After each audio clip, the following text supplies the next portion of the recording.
The functioning of Parliament. Both houses of Parliament make their own rules of procedures for the proper functioning of business. Some rules are constitutional. Every member has to take an oath before assuming their seat. For transacting the business on the agenda, a quorum or minimum attendance is required. The first point says about both the houses, they have their own rules of procedures, because the business here they are mentioning proper functioning of which business, this law making business.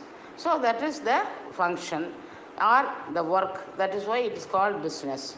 So both the houses they are following, they are making their own rules of procedure for what, for they are framing all these rules for the proper functioning of business.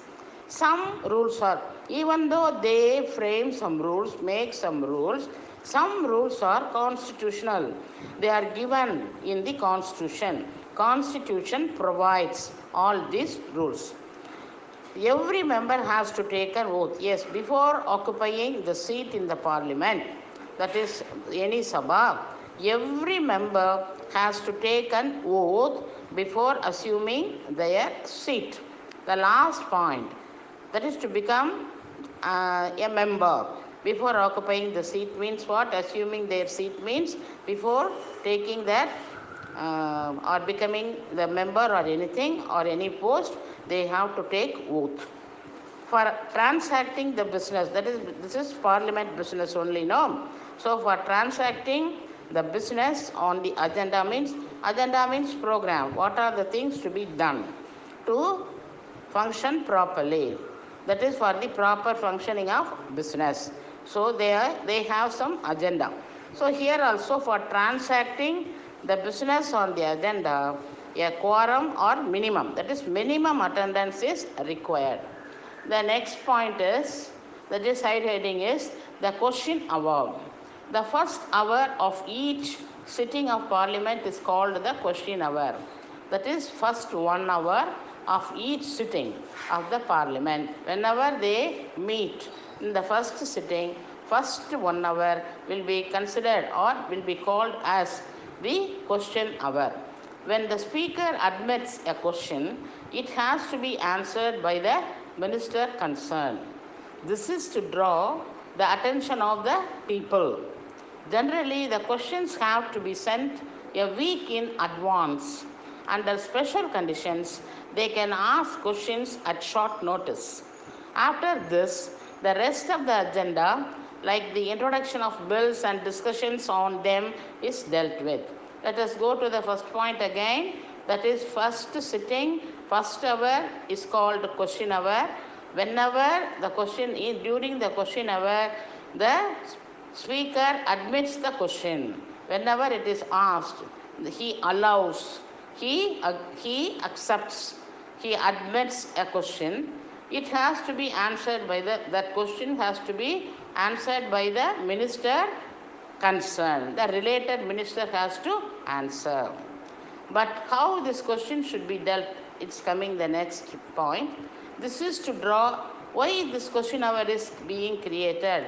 This is to draw the attention of the people, because people should know what is going on. So what is question and what answer the minister concerned is giving. So everything in order to bring out or in order to draw the attention of the public.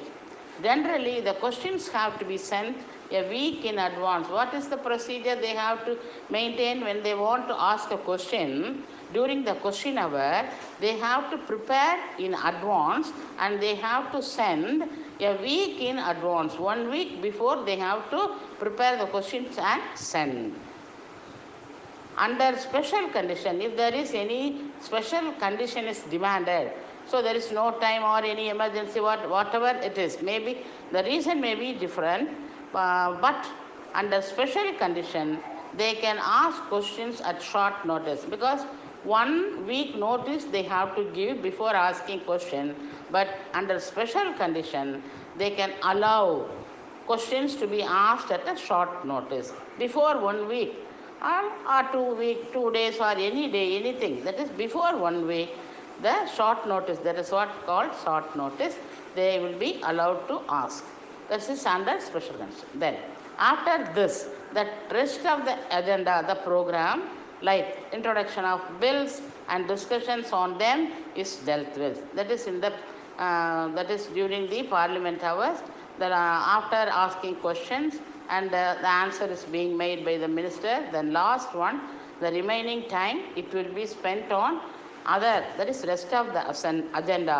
In the program, other questions they have to be analyzed, no? The discussions and introduction of bill, everything will be taking place after that.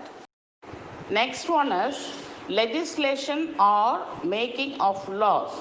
Legislation or the making of laws and the introduction of the bill.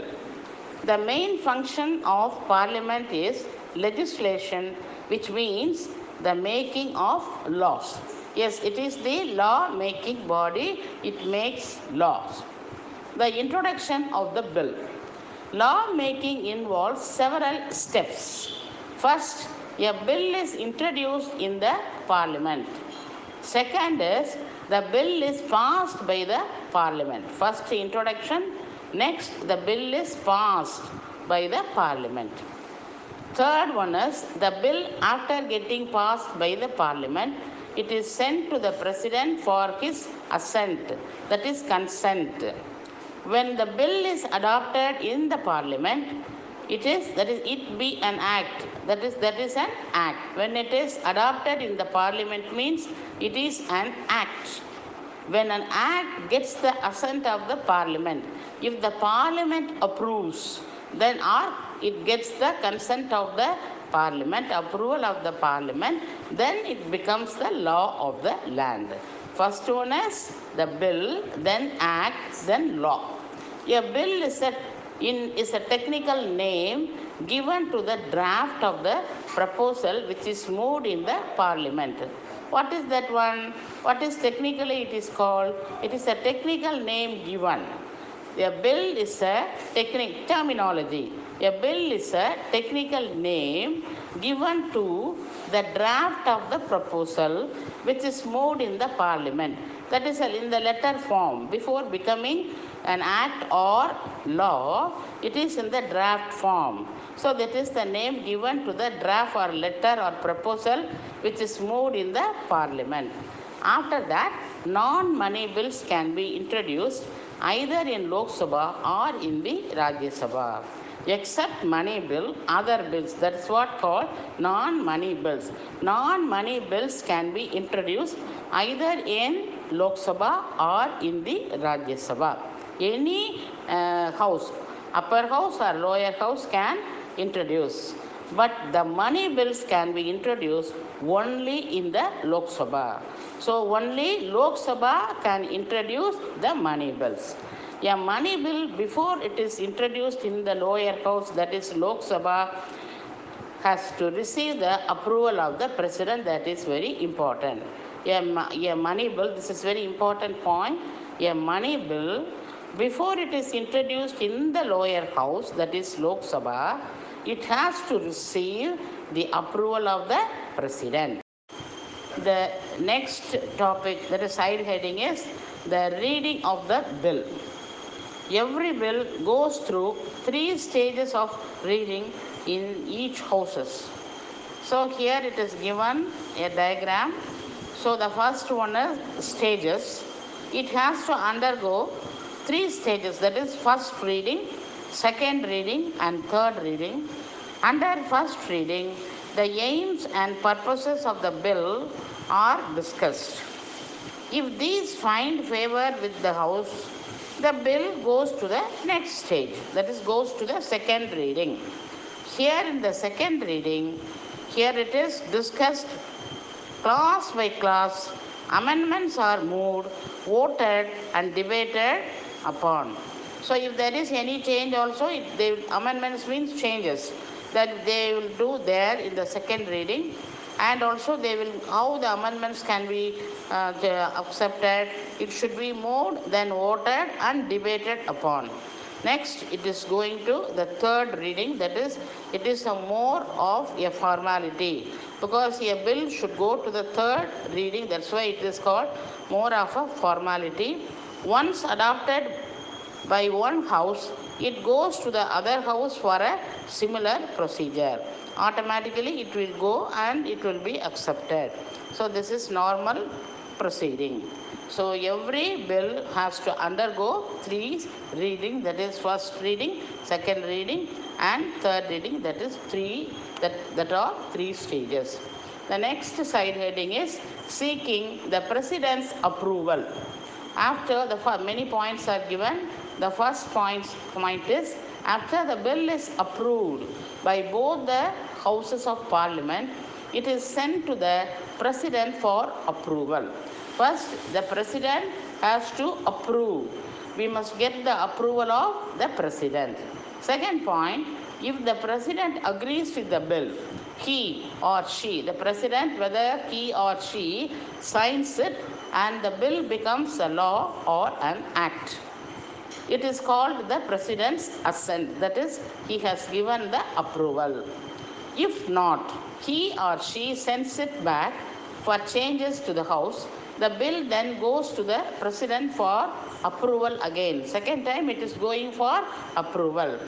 This time the President has to pass it. If one of the houses rejects a bill, the President calls for a joint meeting, joint session of both the houses. Rajya Sabha and Lok Sabha must meet together. So he will call for joint session. In this joint session, the bill is accepted or rejected by a simple majority of votes. Next, we are going to see procedure regarding the budget and presenting the budget. Now we are going to see budget. It is the balance sheet. What is a budget? It is the balance sheet of a country which shows its income and expenditure for the current year, because it is called balance sheet. In the balance sheet, what do you see? What can we see? We can see the income and expenditure. Here also, this is the balance sheet of a country which shows its income and expenditure for the current year. It is also the statement of estimated income and expenditure for the following year. It is also the statement. What is estimated as income? That is just assumption. It should be. Estimate, we don't know this, because according to estimation, what will be the income? According to the estimation, what will be the expenditure for the current year? Presenting the budget. The budget is presented to the Parliament by the Finance Minister on the last working day of February every year. Copies of the budget are then circulated among the members of Parliament for discussion. Every item of the budget is discussed in the Lok Sabha. First point, the budget is presented to the Parliament. The Parliament consists of two houses, Rajya Sabha and Lok Sabha. That's why it is presented to the Parliament. By whom? By the Finance Minister. When? On the last working day of February every year. Then they will take copies of the budget, and it will be, and all those copies will be circulated or distributed among the members for what? For discussion. Every item of the budget is discussed in the Lok Sabha. Presenting the budget. The budget is presented to the Parliament by the Finance Minister on the last working day of February every year. So every year, last day of February, the Finance Minister will present the budget for the current year.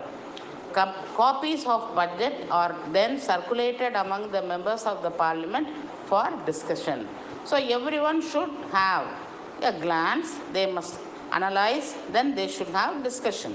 That's why the copies will be distributed among the members of the parliament for discussion.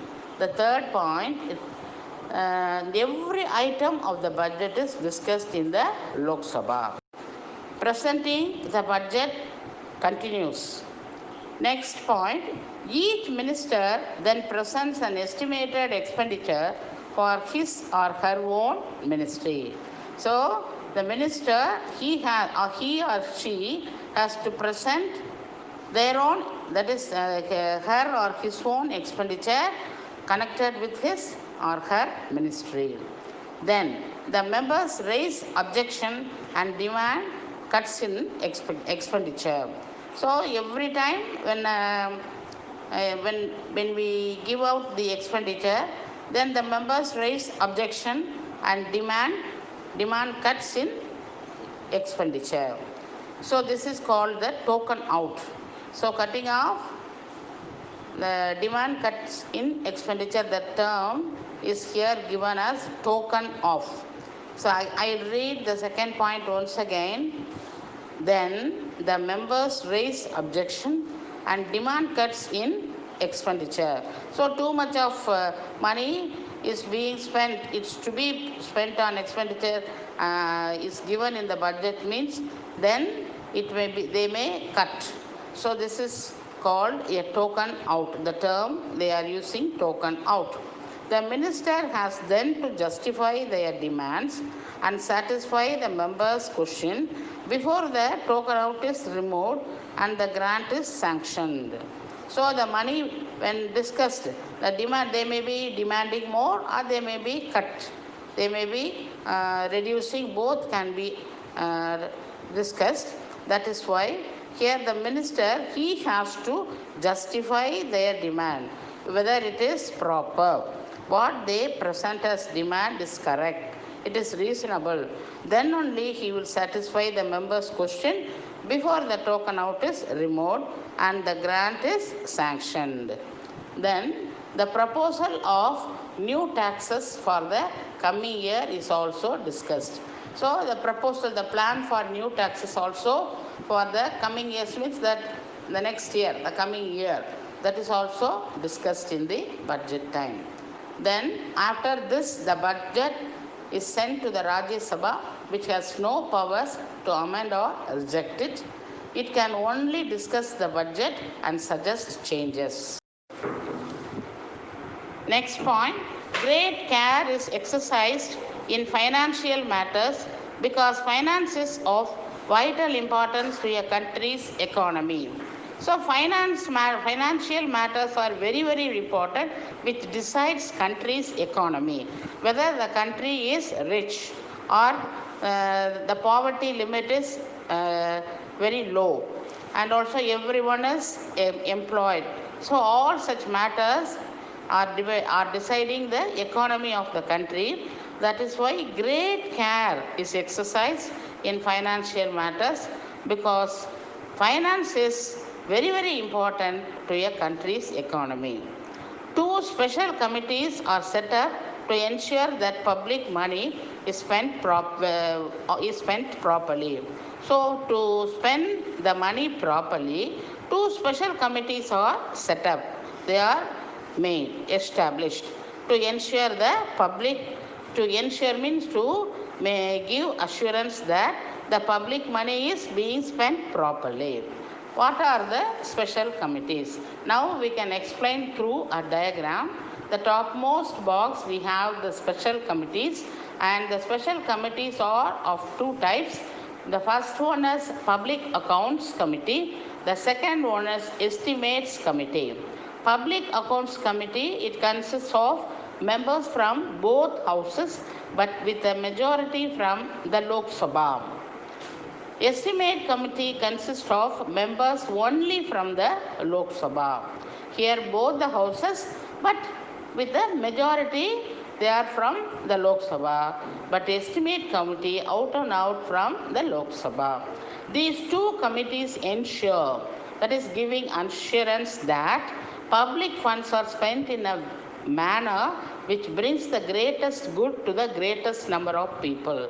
From this two committees, they are helping to give assurance to the public that the public funds money are spent in a very good manner, which bring many number of people will be benefited to the maximum level. That is why the greatest good to the greatest number of people is given. Thank you. Now we are going to see the next branch of the government, that is the executive branch. The executive. The union executive carries out or ensures the laws made by the parliament. It handles most of the day-to-day work of the country. It consists of the president, the vice president, the council of ministers headed by the prime minister. The first point is the union executive. Actually, it is carrying out or making sure the laws made by the parliament, that is implementation of the laws made by the parliament. Second one, it handles daily what is going on in the country. That is what called the day-to-day work. So the routine work of the day. So it handles most of the day-to-day work of the country. More than that, it consists of, it includes the president, the vice president, the council of ministers headed by the prime minister. Next, the president.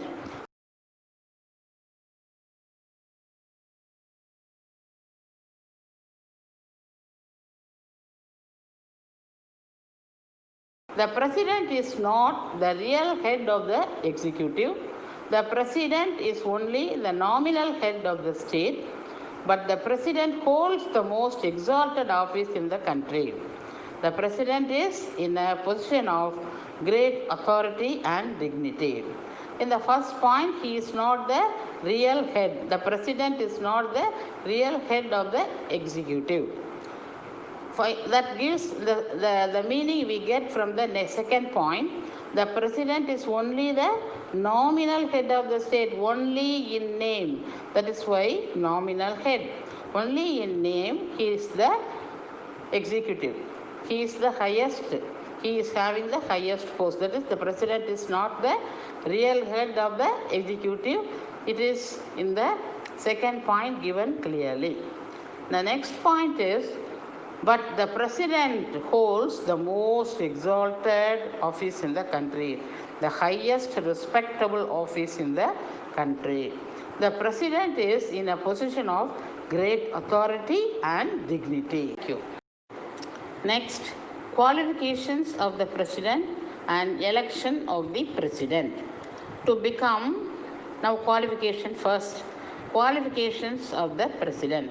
To become the president of India, a person has to fulfill the following conditions. He has to fulfill the given conditions. He or she must be an Indian citizen of age 35 years and over. So he should complete 35 years and he, for that only it is given, he or she must be an Indian citizen. He should have the Indian citizenship and also his age should be not below 35 years. He or she must be qualified to be a member of the Lok Sabha.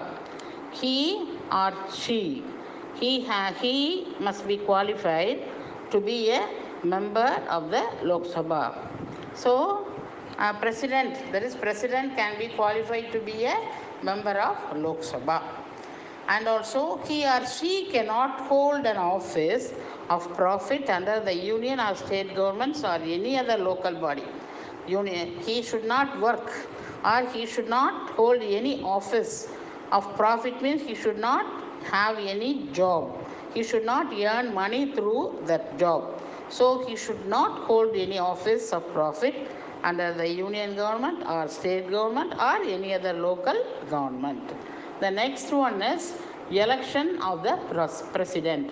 The president is elected for a term of 5 years by an electoral college.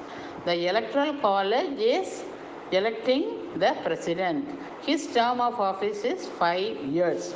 Next point, the electoral college consists of members of both the houses of parliament and the members of legislative assemblies of the state.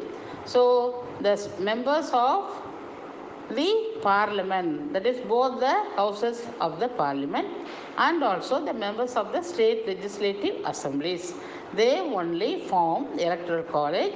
This electoral college is only electing the president for 5 years. The members cast their votes by secret ballot system. So how they are voting, through which system? The members cast their votes by secret ballot. What is secret ballot? Secret ballot is a process by which a voter's choice is kept secret from others. It is kept as secret. No one knows about who voted for whom. That is why that system is called secret ballot system. Through that process, the members are electing the president. Powers of the president. The president has a wide range of powers and it is explained through a chart. In the first center box, in the topmost box, it is given powers of the president, and it is divided into 3 categories, that is executive powers, legislative powers and emergency powers.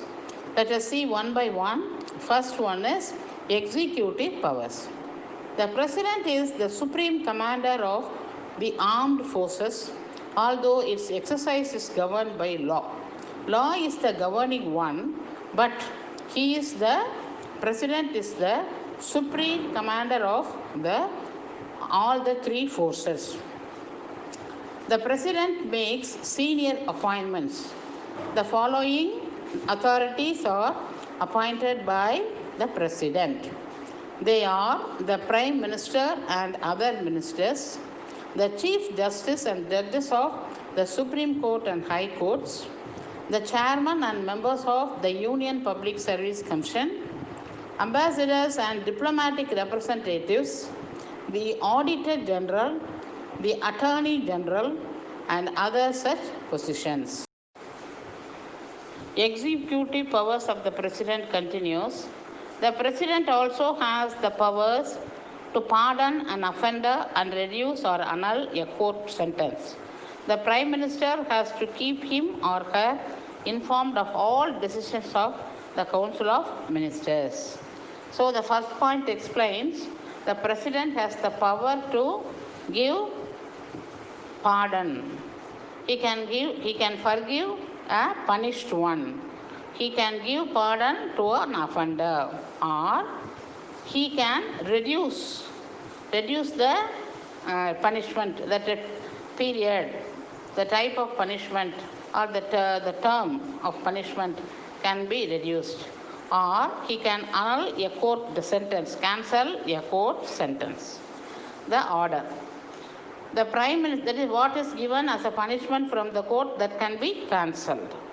The second point, the Prime Minister has to keep him or her informed of all decisions of the Council of Ministers.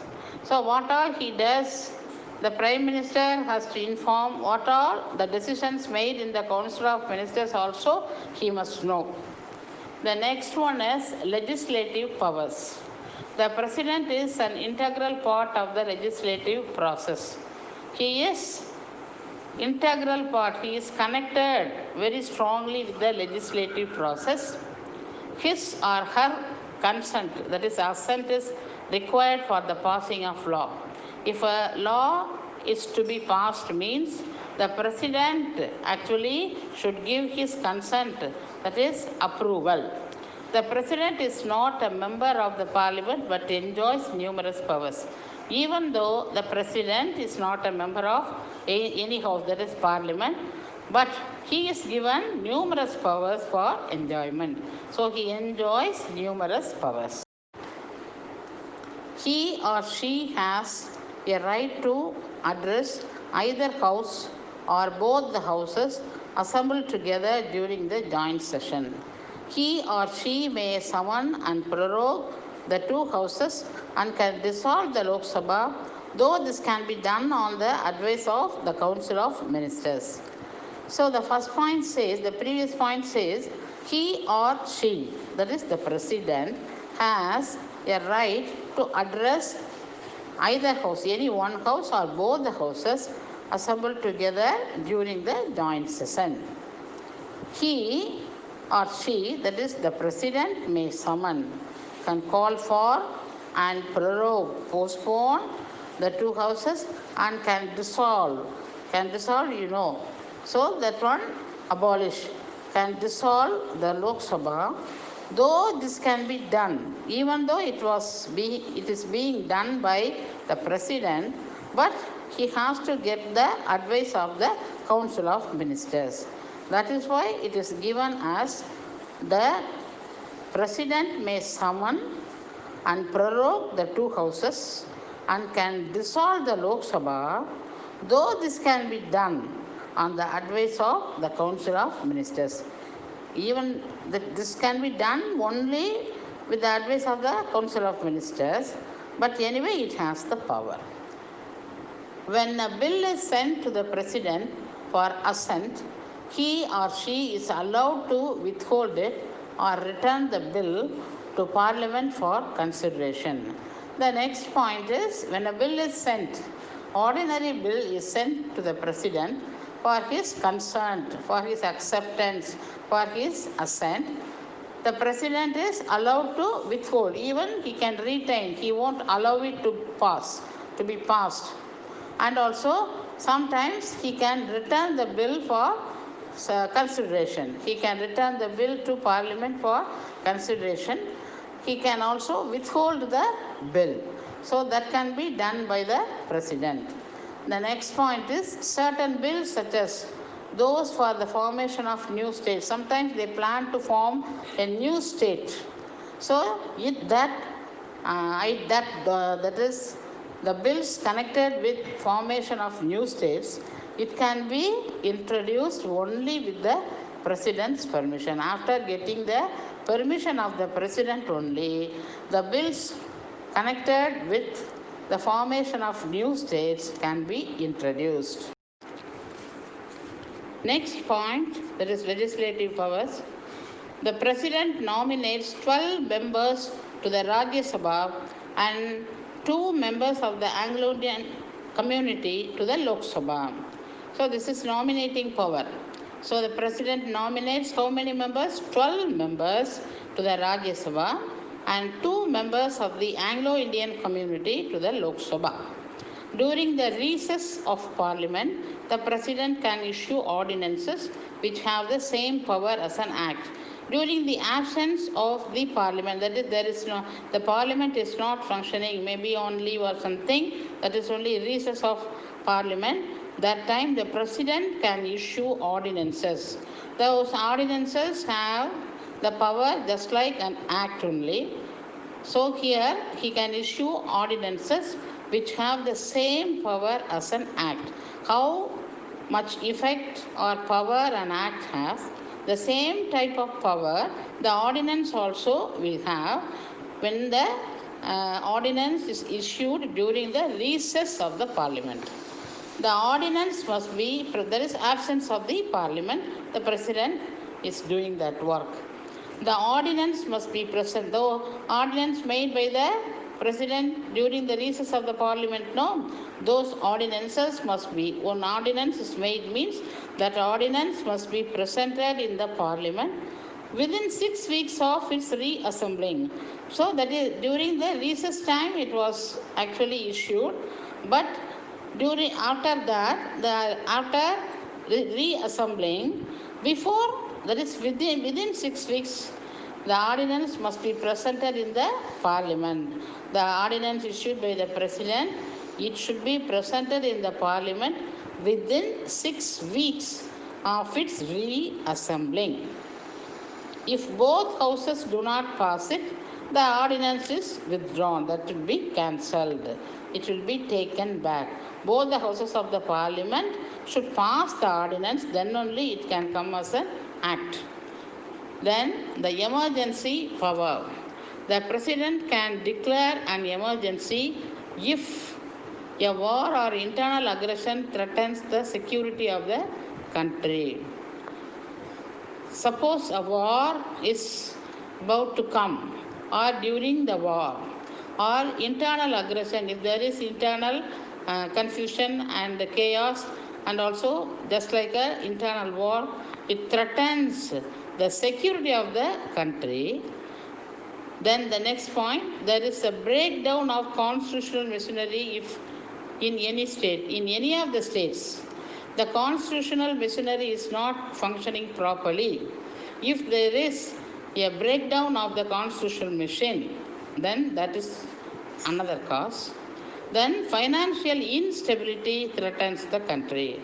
Then if there is any financial stability, if there is no financial stability, that's why it is financial instability is there, the which one is threatening the country. That time also the president can declare emergency. That power is called emergency power. Once again I am reading, you please listen to me carefully. The president can declare an emergency. When can a president declare emergency? First point, if there is a war or internal aggression, those two threatens the security of the country. It disturbs the security of the country, then the emergency will be declared. If there is breakdown, the constitutional machinery is not functioning in any of the state, that time president will declare emergency. Then if there is no financial stability which threatens the country, that time also the president can declare emergency.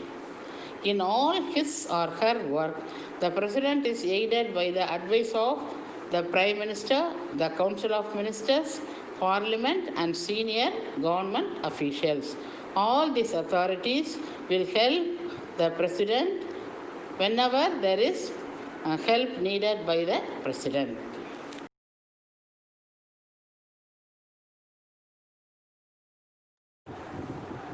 Vice President.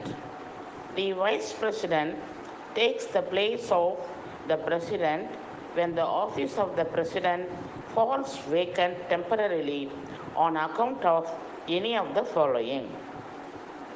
If the President is unwell, if the President has resigned, if the President is away from the country, if the President dies and a new President is yet to be elected. So, the Vice President, he is in charge of the President post when he takes the place of President when the office of the President falls vacant.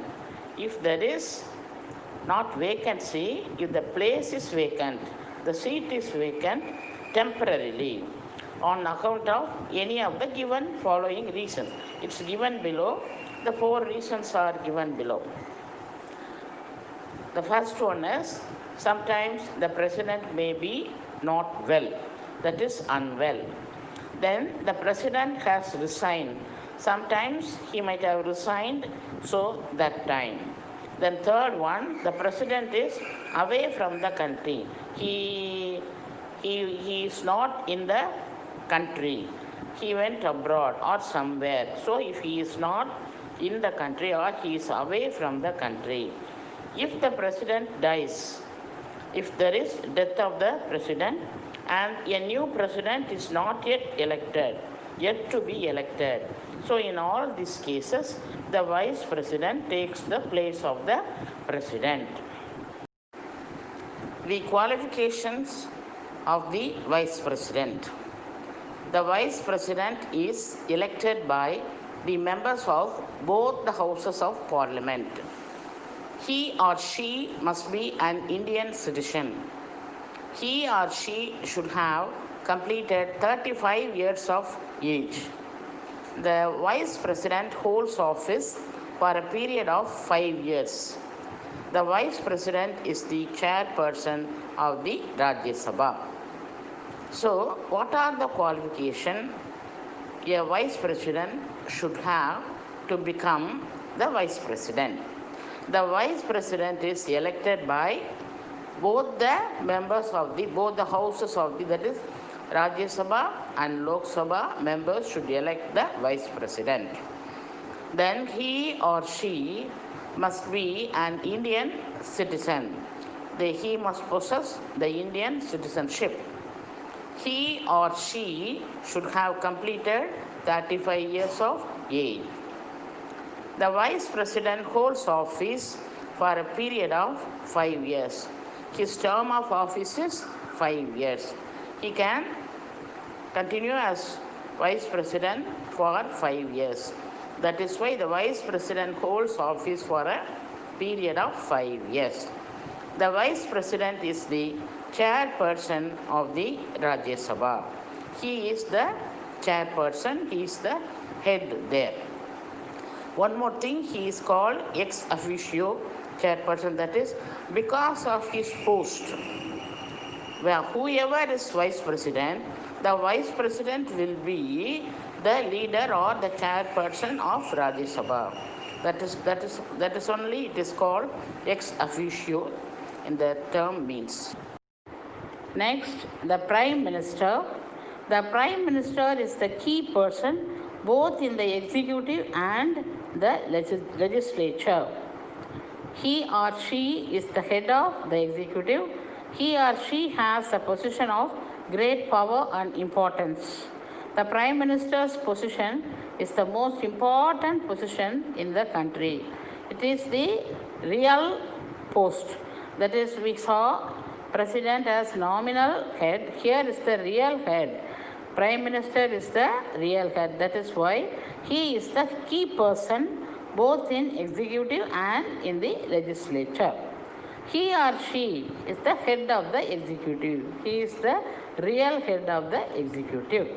And the Prime Minister has a position of great power and importance. He is having a very important and great position he is having. Prime Minister's position is the most very important position in the whole country. The Lok Sabha is freshly elected for every 5 years. The term of office for Lok Sabha is 5 years. It consists of members belonging to different political parties. Political parties members are the members of the Lok Sabha. The leader of the majority party, that is the leading party, the leader of the majority party or leading party in the Lok Sabha is called by the president to become the Prime Minister. And also he has to form the Council of Ministers. So he will be called to become the Prime Minister and to form the Council of Ministers. That is why he is having the very highest, that is important position in the country. The Prime Minister. The Prime Minister has the exclusive right to select the team of ministers that will form the Council of Ministers. So, who are all forming the Council of Ministers? That is team of ministers. So, the Prime Minister has the exclusive right. He only has the exclusive means he can only do it. He has the exclusive right to select the team of ministers that will form the Council of Ministers. The list of ministers is submitted to the President who approves it. So he selects the ministers and prepares the list of ministers, and then he will submit to the President, and after that the President will approve it. All ministers must be members of either house of the Parliament, any house, but he should be the member of the Parliament. Any house member he can be. If an outsider is appointed as minister, if somebody from outside is appointed as minister, he or she should be elected to either house of, any house of, that is either he should be elected for Rajya Sabha or to the Lok Sabha. That is why either house of the Parliament within 6 months of the appointment. He might be appointed early, but within 6 months he has to be elected to either house of the Parliament. The Prime Minister has a pivotal role, that is axis on which everything is revolving, rotating. So here also the Prime Minister has a very important role. So he is the main authority. So he is the real head of the executive. So the Council of Ministers with the Prime Minister at the head is collectively responsible to the Lok Sabha. So Lok Sabha has a very highest power it has. How it is? The Prime Minister along with the Council of Ministers, that is joint responsibility, collective responsibility. So the Council of Ministers with Prime Minister as the head is collectively responsible to the Lok Sabha, because Lok Sabha is the people's house, the house of the people. So in a democracy, the people are the sovereign authorities. So the council's advice to the president is conveyed only by the Prime Minister. Whenever the council is advising, giving its advice to the president, but it should be conveyed through Prime Minister only. So here Prime Minister is acting as a link. Through him only the advice of the Council of Ministers will be conveyed.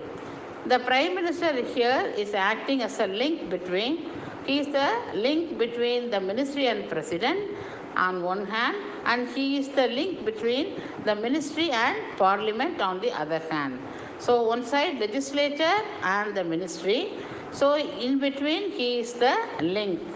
Then between the ministry and president, he is the link. That is why on one hand he is acting as the link between the ministry and the president. On the other hand, he is acting as the link between the ministry and parliament.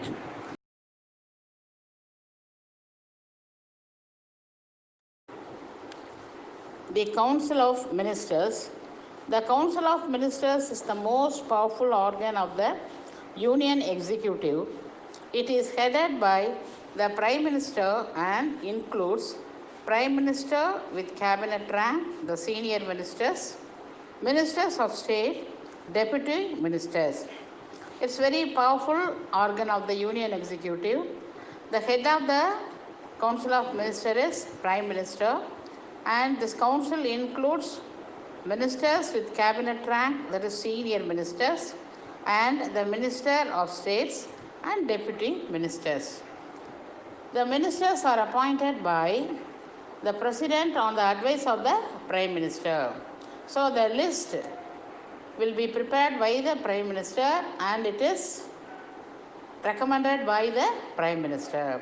That's why the ministers are appointed by the President on the advice of the Prime Minister. Each minister is allotted one or more departments like finance, railways, defense, health, communication, etc.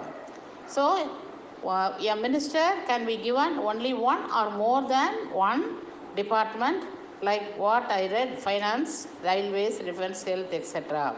This is called allotment of portfolios. This is called portfolios. The Prime Minister decides what portfolio should be given to which minister. He is only selecting authority, deciding authority. So to which minister, which portfolio should be given. That is, which department will be allotted to which minister. That work is decided purely by the Prime Minister. The council is collectively responsible to Parliament. Yes, if anyone goes wrong, the whole ministry should resign. That's why it is collectively, along with the Prime Minister, the Council of Ministers, along with the Prime Minister as the head, responsible to the Parliament. They can continue to hold office as long as they enjoy the confidence of Parliament. If they maintain the confidence, if they enjoy the confidence of the Parliament, they can continue to hold office because their term of office 5 years. So they can continue and hold the office as long as they satisfy or maintain the confidence of the Parliament. Functions of the Council.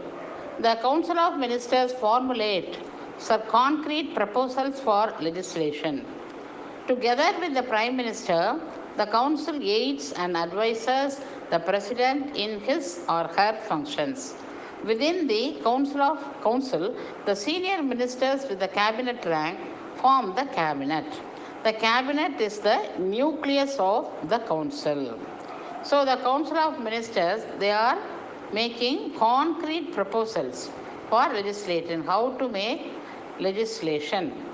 So lawmaking and implementation, then the judiciary will give the punishment if it is any breakdown or breach. So like that it goes on.